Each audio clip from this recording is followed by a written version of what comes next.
제가 사제로 살면서 처음에는 몰랐어요. 사제가 얼마나 위대한 일을 할 수 있는 사람인가를 몰랐어요. 그냥 신부 강론하고 미사하는 건 줄만 알았어요. 근데 지난번에 우리 평화방송에서 성서 황창현 신부와 함께 따라는 성경 여행 있죠?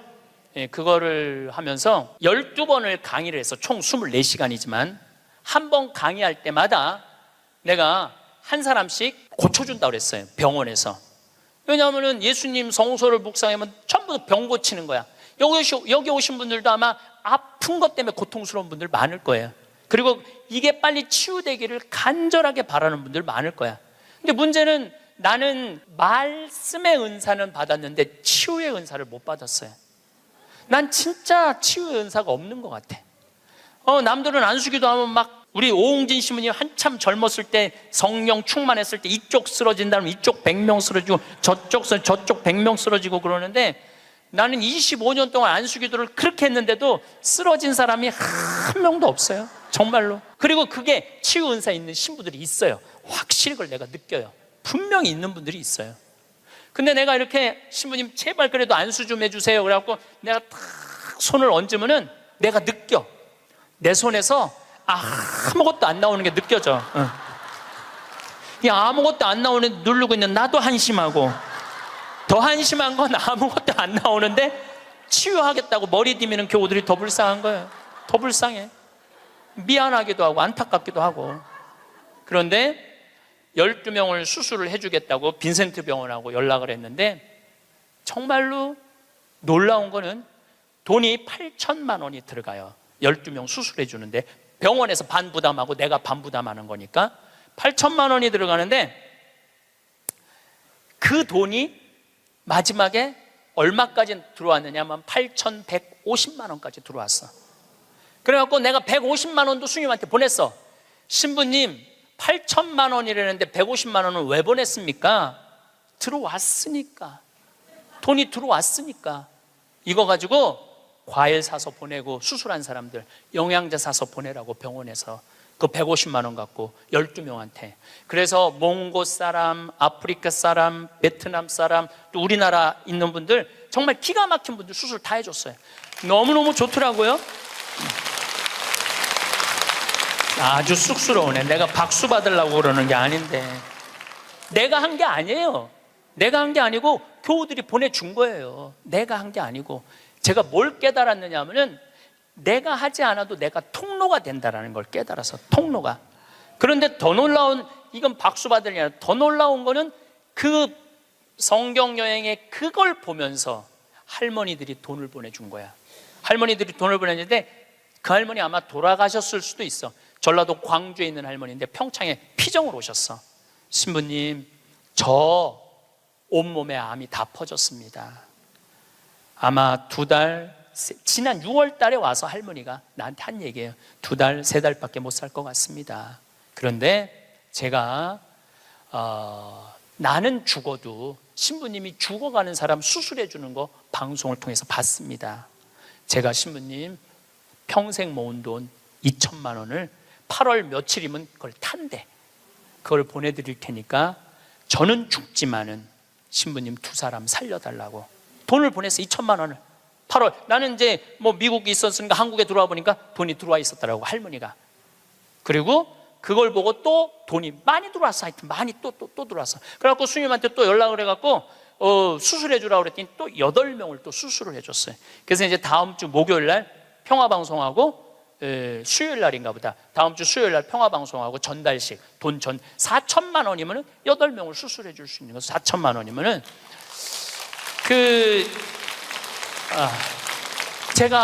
저는 한 푼도 안 냈어요. 저한테 박수 치지 마세요. 저는 한 푼도 안 냈어요. 근데 제가 뭘 깨달았느냐 하면은 내가 좋은 지향을 가지고 저는 이런 일을 하고 싶습니다. 이렇게 도와주고 싶습니다. 내 이 지향을 가지고 살면은 하느님이, 그리고 하느님을 사랑하고 하느님 나라를 사랑하는 교우들이 도와주는구나. 내가 심부름의 역할은 할 수 있는 거 아니냐. 그런 걸 깨달으니까 이제 어려운 데를 찾아서 도와주게 되더라고요. 근데 놀라운 거는 이제 얼마 전에는 외방선교에서 필리핀 바기오라는 곳에서 이상원 배달하는 젊은 신부가 10년 동안 거기 농민들을 위해서 살았대. 유통 시스템을 하고 싶대. 냉동차가 있으면은 마닐라로 그 농사진 걸 보낼 수 있대. 그래서 또 그것도 또 5천만 원을 도와줬어요. 근데 내 돈으로 도와주는 게 아니에요. 도와주라고 보내주는 분들이 너무너무 많은 거야. 그래서 아마 다음 달에는 내가 그 이제 동영상을 여러분들 보면은 기가 막힐 거예요. 그 아프리카 잠비아에 지금 이루어지고 있는 일들을 보면은 기가 막힐 거예요. 저는 물을 볼 줄 알아요. 밑에 또 물 봐달라고 그러는 사람 또 있으면 안 되는데, 운물, 그러니까 대수층에 한 20m, 30m의 물을 봐요. 근데 한국에서는 제가 물 안 봐요. 아프리카에서, 잠비아에서는 내가 물을 봐요. 여기 물 나온다. 찍으면은 딱 나와. 그거 얼마나 좋은지 몰라. 내 능력으로 여기에 우물을 팔 수 있는 자리를 찍어낼 수 있다는 게 얼마나 좋은지 몰라요. 얼마나 좋아. 그러려면 뭐를 해야 돼? 공부를 해야지. 그냥 봐. 배워야지. 내가 그래서 물 보는 책을 2권, 3권을 사서 읽었어요. 수맥 보는 방법을. 그 논문으로도 나왔더라고. 그게 그냥 하는 게 아니라 논문으로 나왔더라고. 논문으로. 그러니까 내 차에는 항상 그 은 막대가 있어요. 그것도 보기 쉬워요. 하나 깨달으면 하나 나눠줄 수 있잖아. 그러니까 여러분들도 공부하라는 거예요. 공부. 신부님 어떻게 공부를 해요? 이 유튜브가 대학교예요. 유튜브 안에 이 성서 강의도 다 올라와 있어. 그리고 요즘 4차 산업에 대해서 기가 막히게 교수들이 해놨더라고요. 그러니까 여러분들 공부하세요.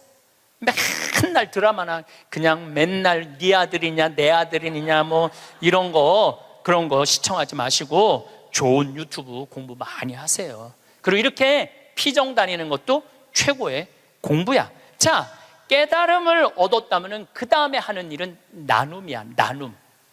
빌 게이츠, 이 참 대단한 사람이에요. 빌 게이츠 부인이 멜린다예요. 빌 게이츠하고 워렌 버핏이 지금 자선 기금을 거의 1,000억 달러를 모았어요.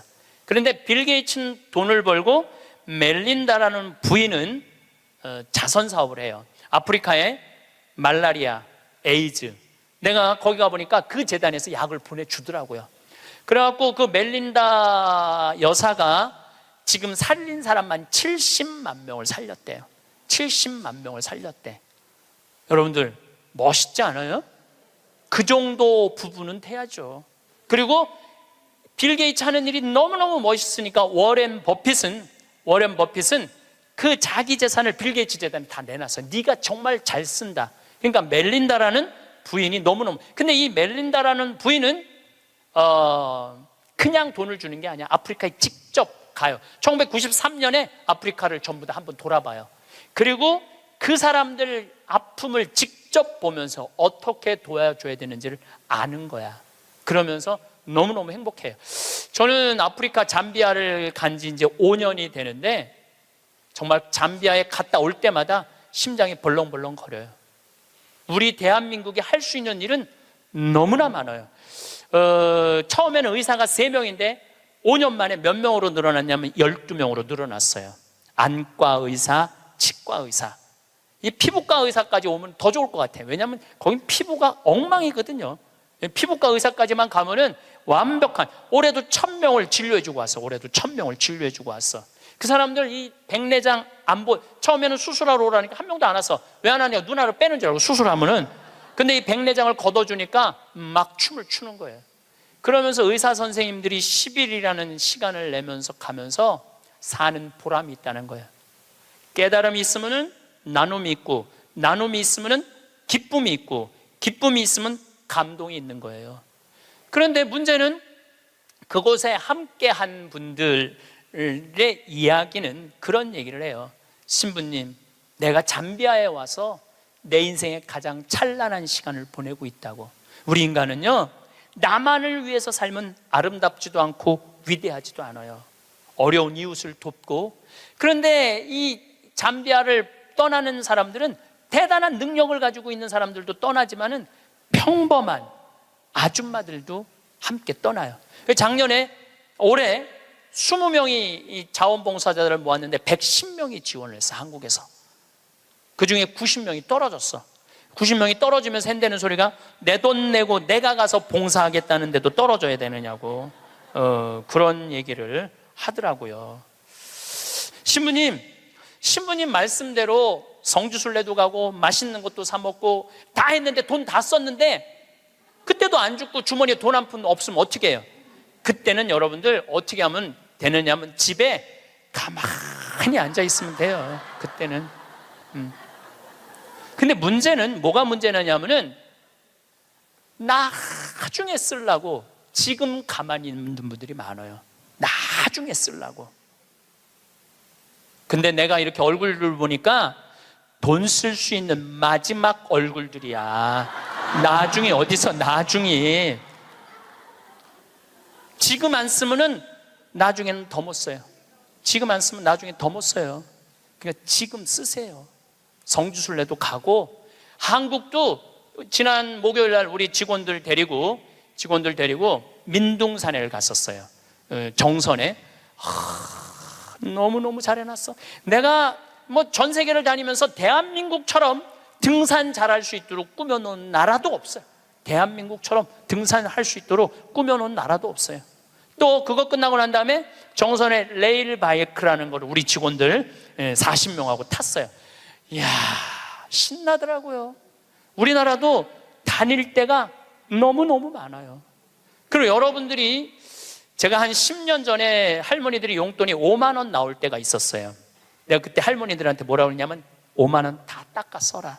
조금 있으면 10만 원 나올 거니까. 10만 원 올랐죠? 다 닦아 써라. 조금 있으면 20만 원 나올 거다. 지금 20만 원 나오죠? 다 닦아 쓰세요. 5년 후에는 최소한 60만 원, 70만 원 나와요. 5년 후에는 내가 자신 있게 얘기할 수 있어요. 그리고 그렇게 가야 되고, 그렇게 가야 돼요. 그래야지 여러분들도 행복하게 살 거 아니야. 우리나라가 경제 규모가 작으면 내가 이런 말을 감히 못해요. 우리나라 경제 규모 굉장히 커요. 그리고 대기업에서 돈을 내놔야 돼요. 대기업에서 돈을 내놔야 돼요. 이번에도 삼성 3분기 실적 보고 보니까 엄청나게 벌었더라고. 그런데 우리 이건희 회장님이 쓰러진 지 3년 5개월 돼요. 이건희 회장님 쓰러진 지 3년 5개월 된 거 아는 사람도 대한민국에 나밖에 없을 거야. 근데 쓰러질 때 재산은 12조 5,900억이었어요. 쓰러질 때 12조 5,900억. 근데 3년 5개월 만에 주식이 올라갔고 20조야. 20조. 그런데 그 20조가 무슨 의미가 있을까요? 아무 의미가 없어요. 재물은요, 내가 나눌 때 의미가 있는 거예요. 나 혼자 이걸 가지고 나 돈 많다고 자랑하는 건 아무 의미가 없어요. 그래서 인생은 여러분들, 이제는 여러분들이 자아 완성이라는 큰 숙제가 남아 있어요. 이제 뭐 출세할 것도 아니고 판사 될 것도 아니고 검사 될 것도 아니고 국회의원 될 것도 아니고 대통령 될 것도 아니잖아요. 그건 또 중요한 것도 아니고, 가장 중요한 거는 내가 이 세상을 충만하게 살아가고 행복하게 살아가고 확신을 가지고 살아가는 게 중요한 거예요. 그러려면 자아 안성을 하기 위해서 뭐가 필요하냐면 깨달음이 필요한 거예요. 깨달으려고 여기 나온 거 아니에요? 그렇죠? 오늘 많이 깨달았죠? 여러분들은 내가 봐도 훌륭한 분들이야. 훌륭한 분들이야. 예. 여러분들 정말 훌륭한 분들이에요. 여러분들 같은 마음이 많은 분들이 있으면 대한민국은 행복해요. 그래서 여러분들도 내가 왜 사는지 그걸 깨달아야 돼. 내가 왜 사는 이유가 있을 거 아니에요. 아니 그냥 살아? 아니 내가 하다 못해. 여러분들 자식들한테도, 성당 나오는 자식들한테, 성당 안 나오죠 자식들, 여러분들은 전부 다 열심히 한 분들 아니야. 그럼 제일 고민이 뭐야? 자식 성당 나오는 거 아니야. 그렇죠? 성당 나왔으면 좋겠어. 근데 애들은 성당 나가기 싫어. 먹고 살기도 바쁘고 성당 나가면 이거 해라 저거 해라 싫어. 그래서 성당 나가기 싫은데 오래간만에 엄마네 집에 갔는데, 어머니네 집에 갔는데 80 넘은 어머니가 웃으면서 얘기해도 성당 나갈까 말까 한데, 머리는 하얗고 얼굴엔 주물이 자글자글하고 웃어도 이쁠까 말까 하는데 거기다 인상을 써가면서 성당 좀 나와. 어떤 놈이 성당 나가고 싶어? 더 나가기 싫지. 근데 여러분들, 그렇게 말하면 그건 성교가 아니에요. 아들이 오래간만에 오잖아요. 얘야, 내가 하느님을 믿으니까 참 행복하다. 내가 지난번에 삼성산 성재 가고 신부님 강의를 들었는데 출세하는 거 그거 부러울 큰 없다고 그러더라. 나는 우리 아들이 더 자랑스럽다. 나는 너를 보면은 너무 자식 하나 잘 얻었다고 생각한다. 나는 하느님한테 너무너무 감사하고 내가 사는 게 너무너무 기쁘다. 한마디 또 해서 신부님이 나를 얼굴을 보는 돈 쓸 수 있는 마지막 기회라고 그러더라. 그래서 내가 지난번에 냉면 가서 사 먹었는데 오장동에 가서 냉면 사면 너무 맛있더라. 나는 하느님 믿어서 너무너무 행복하다. 그리고 여러분들이 돌아가셔서 세상을 떠났어. 난 천당 갈 거다. 아들이 먹고 살기 힘들고 사는 게 지칠 때 엄마 생각하겠죠. 야, 우리 엄마가 살아생전에 그렇게 하느님 믿어서 행복하다는데 나도 하느님한테 가야지. 여러분들이 하늘나라의 증표가 될 수 있는 거예요. 그것도 나누는 거예요. 그것도. 저는 이제 대한민국이 정말로 행복하려고 그러면은 나눠야 돼요. 대한민국이 행복하려고 그러려면은 지금 교육제도는 바뀌어야 돼요. 학교에서 등수 매기지 말아야 돼요. 학교에서 지금 고등학교 애들 음악 시간, 체육 시간 없애고 있어요. 공부해야 된다고. 내가 보니까 정신 나간 짓이에요. 아이들이 노래를 하면서 공을 차면서 사회성을 배우는 거예요. 책상에 앉아고 공부만 하잖아요. 얘네들은 아무것도 쓸 데 없는 애들이에요. 여러분들 공부 못하면 신부님 뭘 먹고 살아요? 지금 대한민국의 공장에 외국인 노동자가 150만 명이에요. 우리 형님도 공장을 운영하는데 외국인도 한 달에 240만 원을 줘야 된대요. 그러면은 내가 펜대 굴릴 생각 안 하고 몸으로 해갖고 여러분들 지금 공장에 가면은 천지가 돈 2, 300만 원 다 받아요. 근데 우리는 뭐만 배웠어? 공부만 배웠고 출세만 배웠고 최고 높은 자리에 올라가는 것만 배웠어. 공장에서 일하는 건 용납을 할 수가 없는 거야. 자존심 상해서. 그래서 명문대학교 나온 애들 50%가 취직이 안 된 애들이 집에서 놀고 있는 거야. 누구 거 빼먹고 살아? 엄마 아빠 미래를 빼먹고 살고 있는 거예요. 엄마 아빠 미래를. 근데 이게 왜 그러냐면 대한민국이 잘못 키워서 그래요. 잘못 키워서. 몸으로 사는 거는 결코 나쁜 게 아니에요. 몸으로 사는 것처럼 솔직하고 정직한 게 없는 거예요. 그래서 여러분들도 정말 애들을 공부로 가르치지 말고 사람을 가르치는 교육을 저는 했으면 참 좋을 것 같아요. 제가 이번에 애틀란타에 가서 한 집에 하루 딱 머물고 그 다음에 호텔에서 머물렀는데 내가 너무너무 사람들을 많이 만나니까 그 집 주인 자매하고 형제가 신부님 좀 편안하게 하루 아무도 안 만나게 해드린다. 그래갖고 아무도 그 집엔 오겠다는 분들이 많았는데 초대를 안 했어. 대신 아들이 하나 있는데 아들이 미국에서 두 번째로 좋은 테크 유니버시티, 그러니까 기술 대학교인데 4학년이래. 근데 아들한테 전화를 한 거야. 우리 집에 신부님 오셨으니까 너 와서 저녁 먹고 가라, 기숙사에서. 근데 내가 1시에 이제 좀 씻고 좀 방에서 누워서 쉬고 있는데 얘가 3시에 왔어. 3시에 와서 엄마하고 두런두런 얘기하면서 엄마 음식 준비하는 걸 다 옆에서 돕더라고요. 고기도 굽고 6시에 밥을 먹는데 아이가 너무너무 얼굴에 순해. 아주 너무너무 순하고 깨끗하고. 근데 밥을 먹고 이야기를 두런두런하고 밥 먹고 난 다음에 끝났는데 10시까지 나하고 얘기를 하는 거예요. 색소폰을 연주를 기가 막히게 하는데 자기 연주한 것도 다 보여줘가면서 밤 10시가 되니까 엄마가 너 이제 기숙사 가라고 10시에 집에를 가더라고. 학교를. 내가 여러분들 집에 갔어. 여러분들 자녀 중에 서울대학 법대 다니는 애가 있어. 근데 내가 여러분들 집에 방문했어. 신부님 오니까 너 우리 집에 와서 저녁 식사해라. 그러면 와서 3시부터 밤 10시까지 식사 같이 할 자식이 얼마나 있을까요? 내가 보기에는 거의 없어요. 왜냐하면 내가 본당 신부 때 가정 방문하면은 방에 있는데도 나오는 애가 거의 없어요. 자기 공부한다고. 아니 본당 신부님이 가정 방문을 했는데 방에 있는데도 안 나와. 이게 지금 대한민국의 교육의 현실이에요. 그게 여러분들 훌륭하게 키우는 거예요? 우리 집에 손님이 왔는데, 그것도 본당 신부가 왔는데 자기 공부한다고 내가 거기서 미사하고 한 2시간 있어도 얼굴도 안 비치는 자식들 천지예요. 그러니까 우리는 뭔가 지금 잘못하고 있는 거예요. 또 잊지 못하는 애가 또 하나 있어. 세크라멘토에 강의를 갔었는데 총회장님 집에서 제가 머물렀어요. 밤 10시에 강의가 끝나고 저녁에 갔는데 그 집 아들이 대학교 4학년이었어요. 그런데 이제 뭐 총회장이 치과 의사라 뭐 이렇게 게스트하우스가 따로 있더라고요. 근데 거기서 이제 와인을 한 잔 먹고 이 얘기 저 얘기 했는데 1시 반까지 얘가 내 앞에서 시중을 들더라고요.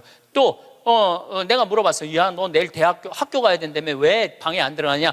우리 집에 손님 왔는데 내가 어떻게 들어가서 자느냐? 나 그걸 아직도 잊지 않아요. 그리고 내가 신부님 잠자리 게스트하우스에 신부님 잠자리까지 봐줘야 되겠다는 거예요. 세크라멘토가 굉장히 덥거든요.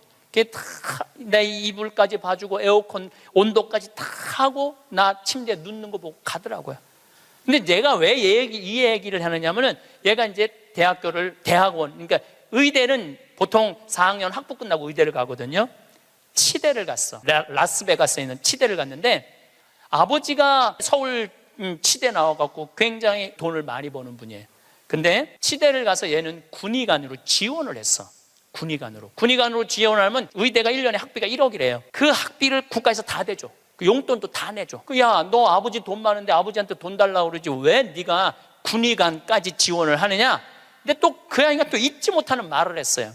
내가 왜 엄마 아빠의 미래를 빼앗아야 되느냐고. 자기가 아버지 돈 쓰면 엄마 아빠 나 얼마든지 할 수 있는데 우리나라 명문대학교 애들은 엄마 아빠가 언제까지 살았으면 좋겠냐, 60살까지 살았으면 좋겠다고, 자기 뒷바라지하고 죽었으면 좋겠다고. 이게 지금 대한민국이 교육을 잘못하고 있는 거예요.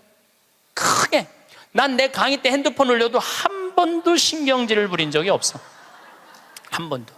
이것도 다 이해가 되더라고. 내 나이만 돼도 네 바지에서 올리는지 내 바지에서 올리는지도 몰라. 예. 또 우리 할머니들 내가 노인대학 강의해 보면은 핸드폰이 울려도 이게 끌 줄을 몰라요. 유일한 방법은 받는 거야. 딱 봐도 나 신부님 지금 강의 들어. 근데 저쪽에서 엄마 중요한 얘기야. 그러면 공간 개념이 없어져요. 말해봐. 그러고 나보다 더 크게 대화를 해. 무슨 일인데? 막 이러면서 나이를 먹으면 어쩔 수가 없어요. 근데 저도 뭐 내 핸드폰 켜놨는지 꺼놨는지도 몰라. 근데 이 진짜 내 들은 얘기인데 어떤 자매가 핸드폰을 켜놨는지 꺼놨는지 핸드폰을 뭐 냉장고에 넣어놓고도 찾고 지갑도 잃어버리고 가방도 잃어버리는 자매가 있었대. 근데 여러분들 그렇죠? 지금 깜빡깜빡하죠? 옛날 같으면 46세 평균 연령이었을 때는 100년 전에 여러분들 지금 살아있는 사람 한 명도 없어. 다 죽었어. 근데 너무 오래 사니까 그런 일이 벌어지는 거야. 너무 오래 사니까 잊어먹는 것도 많고. 근데 어떤 자매가 하도 건망증이 많은 자매가 너무 잘 잊어먹었는데, 근데 한 번은 이제 운전을 하려고 딱 차에 탔는데 운전대가 없어졌더래. 운전대가. 내가 이제 잊어먹다 운전대까지 잊어먹는구나. 너무너무 당황을 했대. 이 운전대가 어디 갔나 이놈의 차에. 한참을 찾고 정신을 차려보니까 앞문으로 타야 되는데 뒷문으로 탄 거야. 뒷문으로 타갖고 거기서 운전대를 찾고 앉아있어요. 이게 뭐 앞문인지 뒷문인지도 모르고서 참 이게 너무 오래 살아서 그래. 너무 오래 살아서. 어쨌거든 이 친구가 한국에 평창에 와갖고 내가 또 장어도 사줬어요. 근데 이미 벌써 치대를 졸업하고 한국에 와서 용산에서 근무를 하고 이제 돌아가서 의사를 개업을 했다고 그래요. 내가 외국에 이렇게 다니면 경쟁이 없는 나라 애들이요 부드러워요. 따뜻해요. 경쟁이 없는. 근데 경쟁이 있는 데를 가보면요 너무너무 살벌해요. 근데 대한민국은 나라 전체를 경쟁으로 만들어 놨잖아요. 그러니까 나라가 살벌한 거예요. 나라가. 또 이 프랑크푸르트에 유럽에 강의를 갔는데 그 가족들도 내가 잊지 못해. 내가 프랑크푸르트 주교자 성당에 가서 미사를 좀 봉헌하고 싶다 그러니까 엄마가 이 독일어가 유창하지 않았던 거죠. 아들하고 딸한테 연락을 하더라고. 딸은 학교 선생님, 아들은 법대인지 의대를 다니는데 신부님 안내 좀 하라고. 두 아이가 나와서 나를 안내를 하는데 기가 막히게 안내를 하더라고요. 그리고 너무너무 음식도 잘 시키고 하나하나 설명을 해주는데, 대한민국에서 여러분들 내가 명동에 가갖고 좀 명동 구경 좀 하고 싶으면 여러분들 자녀 중에 신부님 좀 안내 좀 하라고 그러면 여러분들 아들 중에 엄마가 가서 해. 내가 가서 해. 그러니까 이게 이 영어로 말하면 우리나라 애들은 프렌들리하지 않아요. 다정하지 않아요. 다정하지가 않아. 애들을 보면 굉장히 불편해. 애들이 지금 대한민국이요, 교육제도를 바꾸지. 제가 아까 1000년, 100년, 10년, 2030년, 2040년 얘기하죠. 완전히 새로운 세상이 되고 있어요. 지금 공부 잘한다고 좋은 세상은 끝났어요. 행복한 사람이 많아야지 행복한 나라가 되는 거예요. 그러니까 여러분도 행복한 나라를 가꿔야 돼. 행복한 나라를. 나는 자연인이다 라는 프로 어때요? 보셔요? 산에 가갖고, 예, 그분들 아마 사업 망하고 건강 해치고 이런 분들이에요. 예, 근데 그분들 물론 선택해서 가는 거겠지. 이 방송사에서 조금 조작도 있을 거예요. 그렇지만은 제가 보기에는 그 나는 자연인이다, 그분들은 명예도 재산도 권력도 돈도 없는 사람들이야. 근데 그 사람들 행복해 보여, 안 행복해 보여? 행복해 보이죠? 국회의원들 지금 그 사람들 여러분 보면 행복해 보여, 안 행복해 보여? 그러니까 우리는 행복의 기준이 바뀌어야 돼. 우리는 출세해야지 행복하다고 생각하고, 돈이 많아야지 행복하다고 생각하고, 공부를 잘해야지 행복하다고 생각을 하는데, 제 생각에는 오히려 출세 안 하는 게 행복하고, 돈 적은 게 행복하고, 공부 못하는 게 행복할 수 있어요. 생각을 좀 바꾸세요. 우리 집에 조카 손녀가 태어났어요. 이제 3살 됐는데 그 아이랑 같이 시간을 보내면은 그야말로 너무너무 재밌어요. 또 우리 누나가 만나면은 그렇게 주책스럽지 않은 여자인데 요즘 만나면은 손녀 얘기밖에 안 해요. 손녀가 뭐 말한 거, 행동한 거, 뭐 또 우리 그 로사는 그 뱀을 참 좋아해요. 살아있는 뱀을 3살짜리가 목을 막 감고 막 뱀 만지고 도마뱀 만지고 아주 특이하네. 그렇게 뱀을 좋아해. 만지는 걸 참 좋아하고.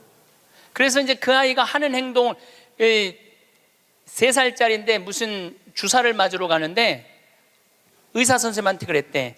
나는 씩씩해서 안 운다고, 선생님. 나는 안 운다고. 근데 대개는 이제 그러고도 우는데 얘는 주사를 딱 놨는데도 하나도 안 울고 딱 맞고 난 다음에 내가 안 운다고 그러지 않았느냐고. 너무너무 아이가 참 재밌고 정말 신비하죠. 그리고 그 할머니, 할아버지, 엄마, 아빠 또 나조차도 그 아이를 만나면 너무너무 즐거워요. 여러분들도 자식을 키울 때 그런 즐거움이 있었을 거예요. 근데 언제부터 원수가 되기 시작하냐면은 공부를 하면서부터 원수가 되기 시작해. 공부를 하면서부터. 그냥 그렇게 이쁘고 귀엽고 즐겁게 뱀 만지고 그냥 쭉 자라면은 걔하고 원수 될 일이 없을 거예요. 근데 공부를 시키는 순간부터 애한테 스트레스를 주는 거예요. 독해지라고. 너 그렇게 순해서는 안 된다고. 그러니까 애들한테 스트레스를 주기 시작하는 거예요. 제가 9월 10일 날 한국에 들어왔는데 처음 접한 소식이 뭐였느냐면 부산에서 9월 1일 날 여중생 15살짜리 총 7명이 14살짜리 1년 어린 여동생을 2시간 동안 때린 거예요. 이 15살이라면 16살, 여기 16살을 뭐라고 그러냐면 이팔 청춘이라고 그러잖아요. 이팔 청, 이팔이 16 해갖고 이팔 청춘이라고 그러잖아요. 그러면 이 16살짜리 여자아이들은 로미오와 줄리엣이 16살이었어요. 춘향이가 16이었어요. 심청이는 15살이고 성모님이 16살이었어요. 가장 여자가 아름다운 나이가 16이에요. 가장 순수하고 깨끗한 나이의 아이가 16이에요. 그리고 제일 예쁠 때가 16이라고 그래요. 사람이 제일 여자가 제일 예쁠 때가 16이라고 그래. 그래서 이렇게 보면은 중학교 3학년, 고등학교 1학년 아이들을 보면 정말 꽃 같은 아이들 많아요. 너무너무 예쁜 아이들이 많아. 그런데 그런 여자 아이들이, 이거는 깡패 중에 상깡패도 할 수 없는 일을. 근데 내가 보기에는 그 아이들이 그렇게 된 거는 그 아이들 책임이 아니에요. 대한민국의 어른들 책임이에요. 대한민국 어른들 책임이에요. 어른들이 그렇게 키운 거예요. 어른들이 이렇게 가르친 거예요. 대한민국의 교육제도가 그렇게 된 거예요. 우리는 교육을 하는 거는 공부를 가르친다고 생각하는데 여러분들, 교육은 공부를 가르치는 게 아니에요. 학교는 공부를 가르치는 데가 아니에요. 학교는 사랑을 가르치고 양보를 가르치고 협동을 가르치고 노래를 가르치고 예술을 가르치는 게 학교야. 근데 우리는 1등을 골라내고 명문대를 보내고 특목고를 보내고 그게 교육이라고 생각하고 있는 이 대한민국이 만들어낸 슬픔이라는 거예요. 대한민국이. 이건 누구의 책임도 아니고 우리 모두의 책임이야. 그냥 애들은 애들답게 키워야 되는데 학교 2시, 3시에 끝나고 나면은 학원을 전전긍긍하면서 밤 10시에 집에 들어오니 얘네들이 스트레스가 극에 달할 거 아니에요. 또 공부 못하면 사람도 취급을 안 하잖아. 사람이라고. 되게 공부 못하는 애들이 성격이 좋은 애들이에요. 초등학교 때 공부 못하는 애들 봐요. 다 성격 좋은 애들이에요. 내일이 시험인데도 느긋한 애들, 근심 걱정 없는 애들. 그런데 내일 시험인데도 느긋하게 컴퓨터 게임하고 텔레비 보고 있으면은 엄마가 느닷없이 이렇게 말합니다. 내가 너 같은 거 낳고 좋다고 미역국 끓여 먹은 내가 미친년이다. 초등학교 4학년 애가 엄마가 왜 나를 낳고 미역국 먹었다고 미쳤다고 그러지? 이때부터 삐뚤어지기 시작하는 거예요. 그리고 되게 성격 좋고 공부 못하는 애들이요, 성적에 신경을 안 써요. 확인도 안 해. 성적 확인은 누구만 하냐면 엄마만 하는 거. 엄마만. 걔는 시험을 잘 봤는지 못 봤는지도 몰라. 성적표도 그냥 갖다 주고 그냥 행복하게 밥을 먹. 또 성격 좋은 애들이 밥을 또 잘 먹어요. 밥을 막 행복하게 먹고 있는데 성적 받아본 엄마가 애한테 또 한마디예요. 이 성적 받고 밥이 목구멍으로 넘어가냐? 너 그렇게 해서 어떻게 세상 살라고 그러느냐?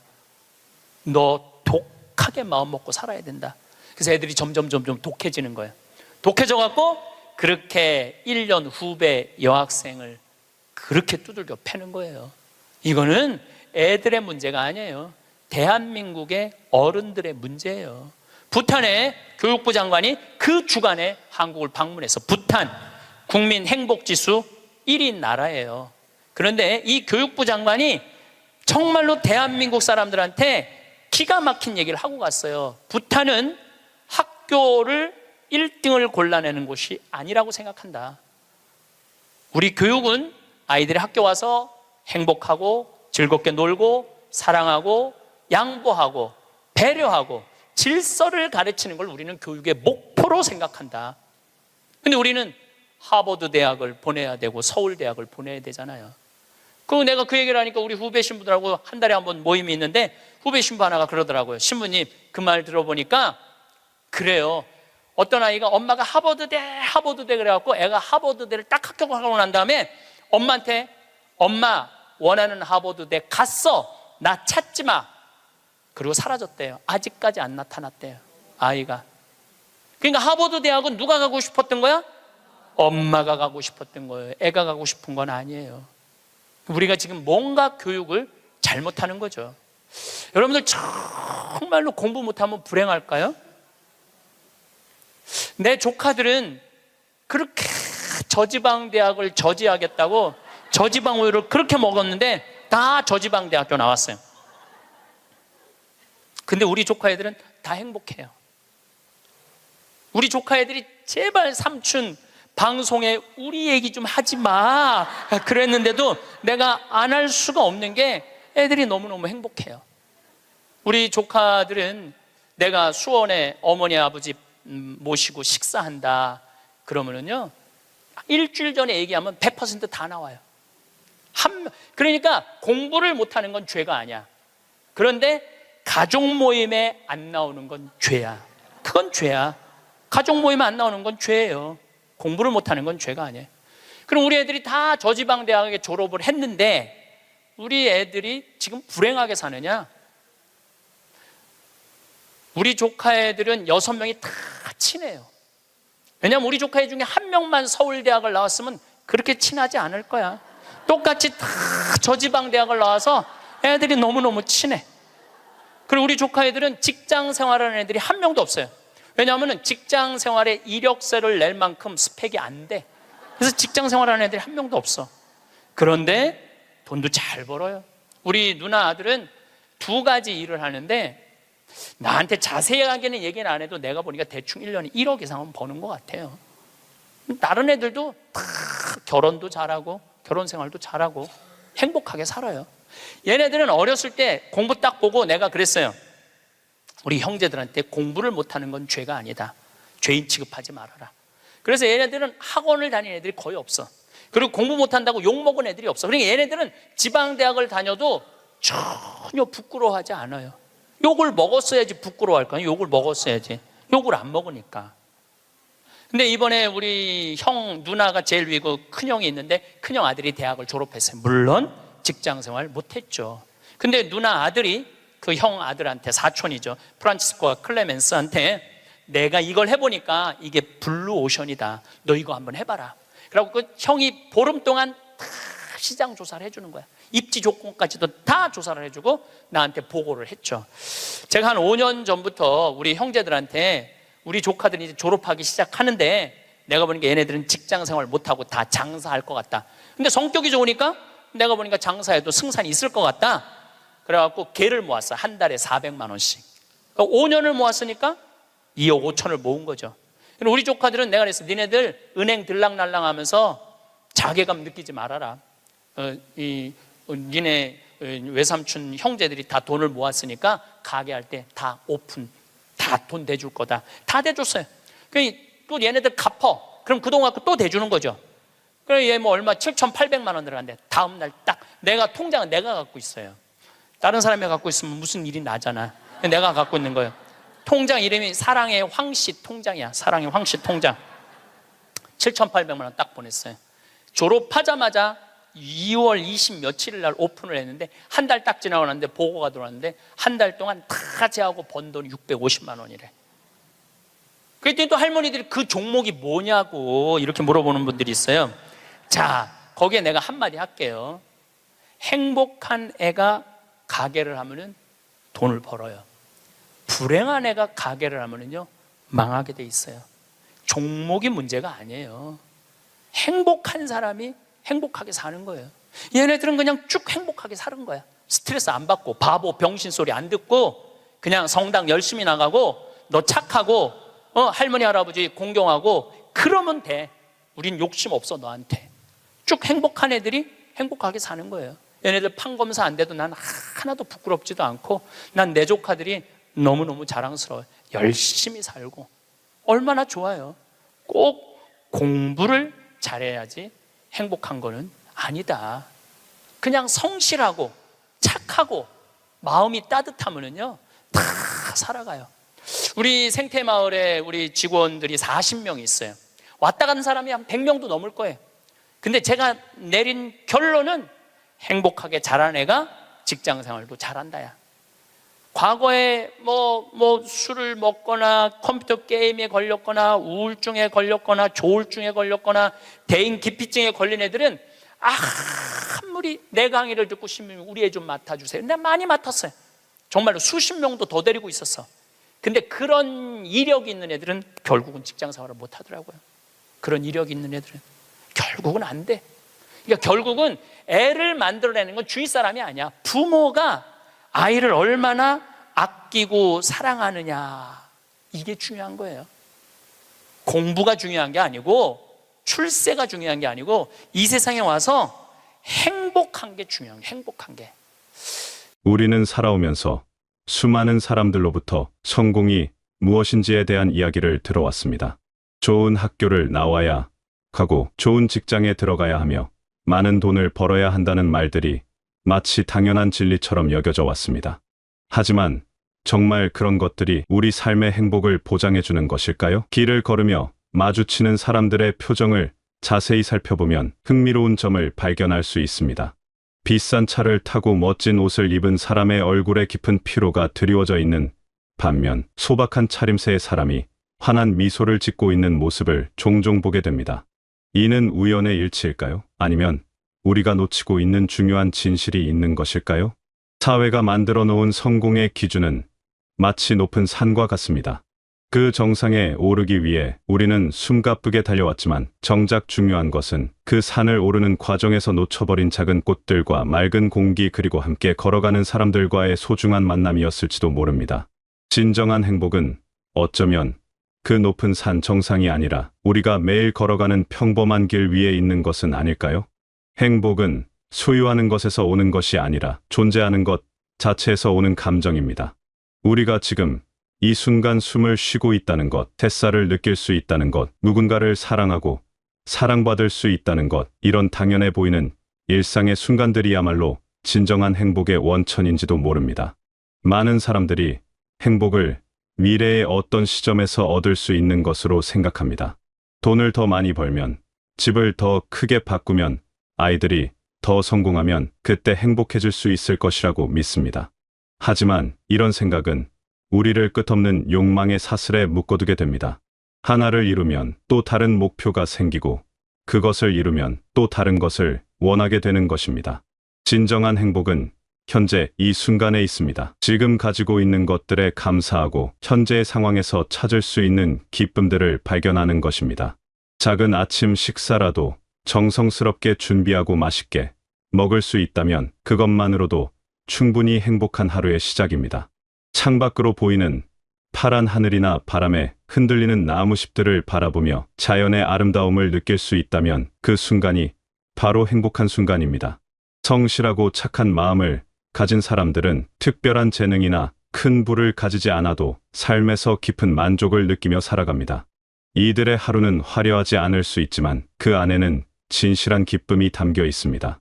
아침에 일어나 창문을 열고 신선한 공기를 마시며 오늘 하루도 건강하게 시작할 수 있음에 감사하는 마음을 가진 사람이 있습니다.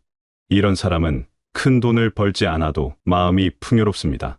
작은 화분에 물을 주며 새싹이 돋아나는 것을 보고 기뻐하고 이웃과 인사를 나누며 따뜻한 마음을 나눕니다. 성실함이란 거창한 것이 아닙니다. 매일 조금씩이라도 자신이 해야 할 일을 꾸준히 해나가는 것입니다. 집안을 정리하고 가족을 위해 정성스럽게 음식을 준비하며 자신이 좋아하는 취미 활동에 시간을 투자하는 것 모두가 성실한 삶의 모습입니다. 이런 일상의 성실함은 마음의 평안을 가져다주고 스스로에 대한 만족감을 높여줍니다. 착한 마음이란 거대한 선행을 의미하는 것이 아닙니다. 길에서 마주친 사람에게 따뜻한 미소를 건네고 어려움에 처한 이웃에게 작은 도움의 손길을 내미는 것입니다. 화가 날 상황에서도 상대방의 입장을 이해하려고 노력하고 용서하는 마음을 갖는 것입니다. 이런 작은 선의들이 모여 우리 삶을 아름답게 만들어갑니다. 물질적인 풍요는 일시적인 만족을 줄 수 있지만 마음의 풍요는 지속적인 행복을 가져다 줍니다. 마음이 풍요로운 사람은 적은 것에도 감사할 줄 알고 작은 기쁨에도 충분히 만족할 수 있습니다. 비싼 음식보다 정성스럽게 만든 집밥의 맛을 더 깊이 느끼고 화려한 공연보다 창밖으로 보이는 석양의 아름다움에 더 큰 감동을 받습니다. 소박한 삶 속에서도 얼마나 많은 소중한 순간들이 숨어 있는지 깨닫게 되면 삶에 대한 만족도는 크게 높아집니다. 가족과 함께 보내는 조용한 저녁 시간, 책을 읽으며 새로운 생각에 빠져드는 순간, 정원에서 꽃이 피는 것을 발견했을 때의 기쁨, 이웃과 나눈 짧은 대화에서 느낀 따뜻함, 이런 것들이 바로 진정한 삶의 보물들입니다. 성실하고 착한 마음으로 살아가는 사람들은 남들과 비교하지 않습니다. 자신만의 속도로 자신만의 방식으로 살아가면서 그 속에서 의의와 가치를 찾아냅니다. 이들은 경쟁에서 이기는 것보다 자신이 옳다고 생각하는 일을 하는 것을 더 중요하게 여깁니다. 남들로부터 인정받기 위해서가 아니라 자신의 양심에 따라 행동하기 때문에 마음에 평안이 있습니다. 배움은 학교에서만 일어나는 것이 아닙니다. 우리가 살아가는 매 순간이 배움의 기회이며 나이와 상관없이 계속해서 성장할 수 있는 가능성을 품고 있습니다. 중요한 것은 열린 마음으로 세상을 바라보고 새로운 것을 받아들이려는 자세입니다. 요즘은 집에서도 쉽게 다양한 지식과 지혜를 접할 수 있는 시대가 되었습니다. 책을 읽거나 좋은 영상을 보며 새로운 관점을 배우고 깨달음을 얻을 수 있습니다. 이런 배움은 단순히 정보를 습득하는 것이 아니라 우리의 마음을 더 넓히고 삶을 더 깊이 이해하게 해주는 소중한 경험입니다. 진정한 배움은 머리로만 하는 것이 아니라 마음으로 하는 것입니다.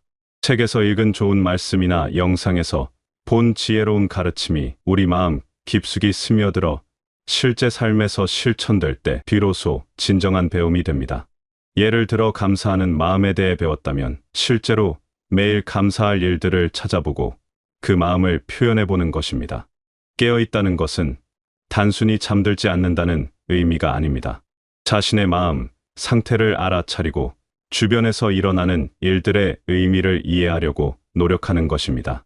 습관적으로 살아가던 일상에서 벗어나 의식적으로 순간순간을 경험하는 것입니다.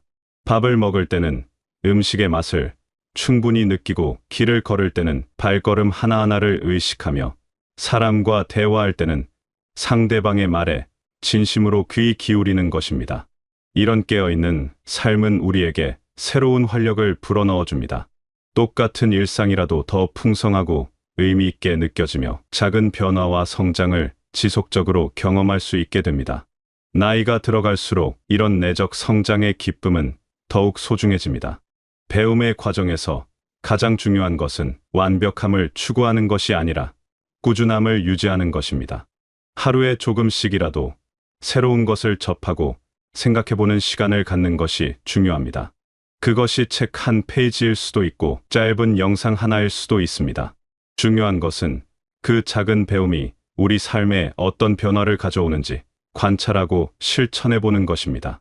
배움을 통해 우리는 세상을 보는 새로운 눈을 얻게 됩니다.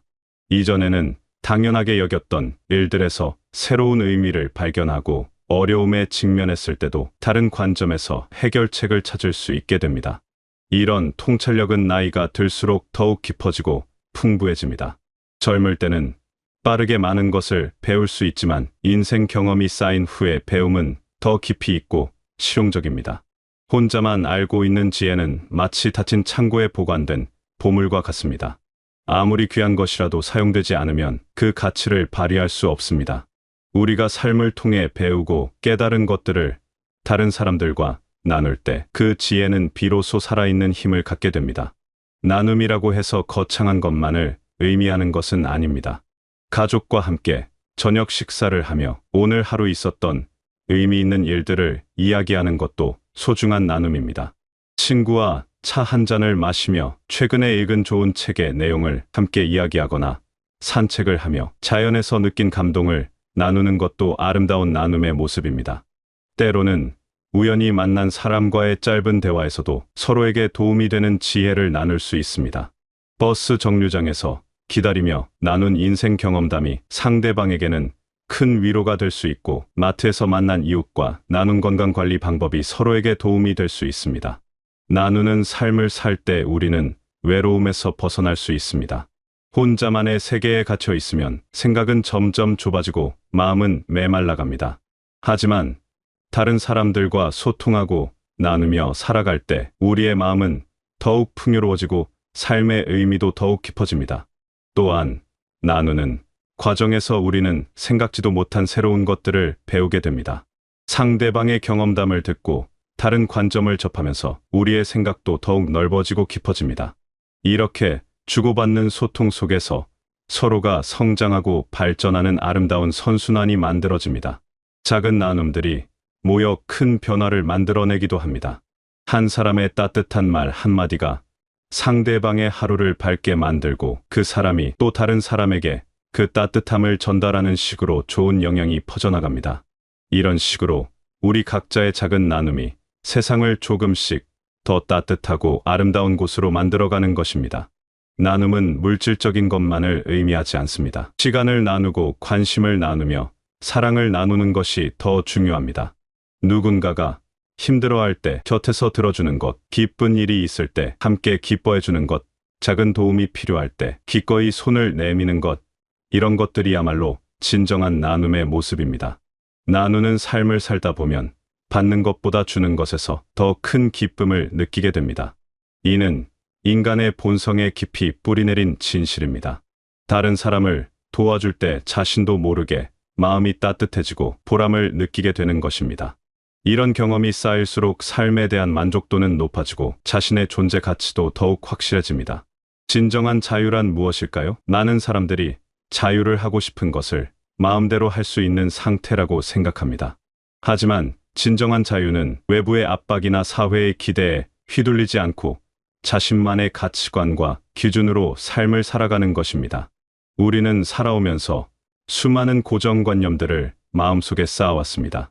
이런 나이에는 이렇게 살아야 한다거나 이 정도 되면 이런 것은 포기해야 한다는 식의 생각들 말입니다. 하지만 이런 고정관념들은 대부분 우리가 스스로 만들어낸 울타리에 불과합니다. 진정한 자유는 이런 불필요한 울타리들을 하나씩 걷어내는 것에서 시작됩니다. 새로운 것에 도전하는데 나이는 중요하지 않습니다.